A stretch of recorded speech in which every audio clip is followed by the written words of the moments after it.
জয় শ্রীকৃষ্ণ, রাধে রাধে। তো সকাল সকাল এই যে সোনাদের ভোগ নিবেদন করা হয়ে গেছে। আজকেও কিন্তু সবজি সব রকম সবজি ডাল দিয়ে সেদ্ধ করে অন্ন দিয়ে ভগবানকে নিবেদন করেছি,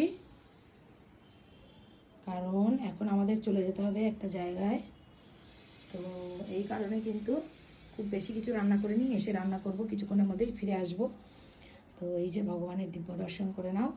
আর এই যে এই বেডের অবস্থা, এই সমস্ত চাদর, এই যে এই বালিশগুলো সব কাঁচা হয়ে গেছে, শুকিয়েও গেছে। আজকে ভীষণ রোদ উঠেছে। তো এই যে কিছুক্ষণ পর এসে এই বিছানাটা রেডি করে সোনাদেরকে এই বিছানাতে আনার ইচ্ছা আছে। তারপর এক এক করে ওদেরকে সুন্দরভাবে একদম অভিষেক করিয়ে নতুন জামা কাপড় পরিয়ে দেবো রথযাত্রার আগে। তো এরকম ইচ্ছা আছে। এবার ভগবানের কি ইচ্ছা সেটা জানি না, কোন পোশাকটা পরবেন সেটাও জানি না। তো যাই হোক, এটা হচ্ছে আমার ইচ্ছার কথা আমি দেখালাম। আরেকটা জিনিস তোমাদের দেখাই। এই যে আজকে একদম ওয়েদারটা একদম সানি সানি ওয়েদার, খুব ভালোভাবে রোদ উঠেছে। আর এই যে দেখো কি অবস্থা, একদম বড় বড় একদম, মানে এইখানে একটা আর উপরে ছাদেও একটা মানে কি বলে এটাকে, মৌমাছির মৌচাক আর কি তৈরি হচ্ছে।